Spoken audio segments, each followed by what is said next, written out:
क्या करा के ये तो हम करा नहीं रहे, हम करा रहे हैं कि संविधान उठाओ और जाके वो बाबा साहब बन जाओ। कितना रगड़ना है रमेश सर को।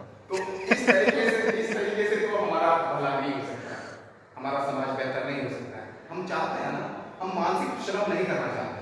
किसी को मूर्ति बना के पूछो, उसको कोई श्रम नहीं है, दिमाग कुछ नहीं लगता है, दिमाग नहीं लगाना चाहते, हम मानसिक श्रम नहीं करना चाहते। शारीरिक श्रम भी वही करता है जो जिसको हम मजबूत करते हैं। गांधी जी की बात एक बात हमको अच्छी नहीं लगती है कि कोई भी काम छोटा नहीं है, छोटा है काम, छोटा होता है। अब देखिए मैला करने वाला काम हर कोई नहीं करता, सड़क पर जो क्या कहते हैं कचरा उठाता है वो हर कोई काम नहीं करता, वो काम छोटा है, छोटा बनाता है काम और बड़ा भी बनाता है।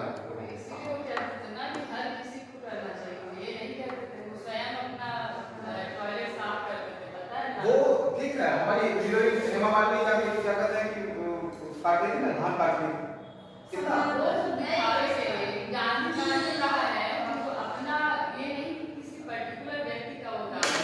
हाँ। लेकिन फिर भी उसी से काम से दूसरा मतलब नहीं।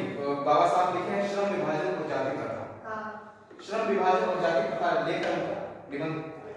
उन लेख में हम क्या देखते हैं कि श्रम विभाजन कैसे है, जाति के आधार पर, जन के आधार पर श्रम विभाजन है। हमारा श्रम कि ये इस जाति का है तो उसका वो काम होगा, वो उस जाति का है उसका वो काम होगा, जन के आधार पर बटा हुआ है। गांधी जी तो बड़ी हल्की बात कर दिए, ये हल्की बात है।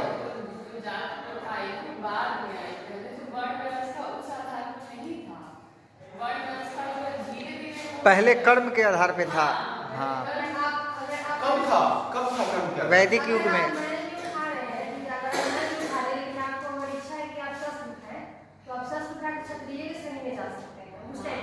तो एकला भी क्षत्रिय बन गए, क्षत्रिय बन गए, एकला भी क्षत्रिय बन गए। उस समय वैदिक युग की बात है।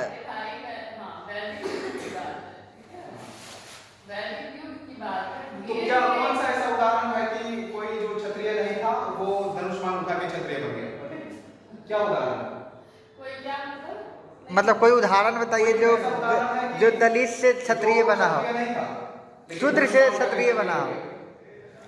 नहीं है, ये सब कहावत है, कहने वाली बात है, हकीकत नहीं है।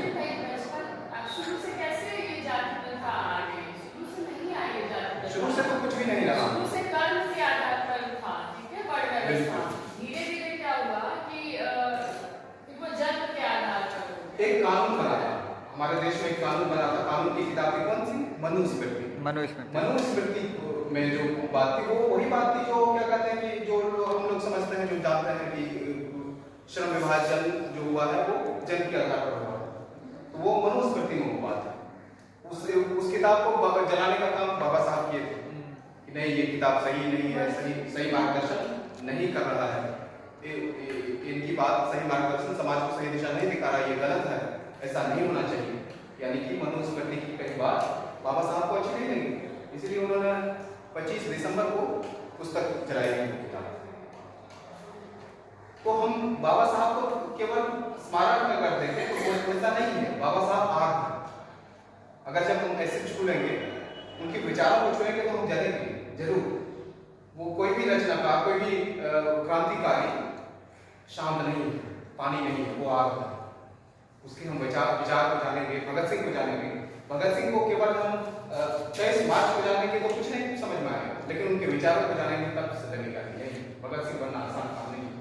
फांसी पर चढ़ जाना बहुत कठिन काम नहीं है, लेकिन भगत सिंह बनना आसान काम है। हाँ, फांसी पे तो अभी भी लोग सुसाइड तो हर कोई कर रहा है। तो मतलब हम परीक्षा फेल हो गए तो जाके सुसाइड कर लिए, फांसी पे तो सब कोई चढ़ रहा है। लेकिन भगत सिंह बनने के लिए श्रम लगता है। तो हम केवल कोई भी किसी भी धर्म की बात हो, किसी भी आस्था की बात हो, तो हम वैचारिक तरीके से हम सोचे उसको कि हम तर्क शक्ति को अपना कैसे बढ़ा सकते हैं।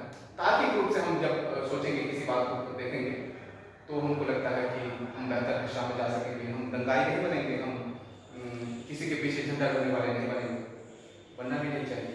और जब हम वैचारिकता को कमजोर करके देखेंगे, जब हम केवल प्रतीकों में देखने की कोशिश करेंगे, तो निश्चित तौर पर हम क्या कहते हैं कि लीडर तो नहीं बन पाएंगे, बेचारे बुद्धिमत्ता को तो नहीं बढ़ा पाएंगे। ठीक है, धन्यवाद। हो गया।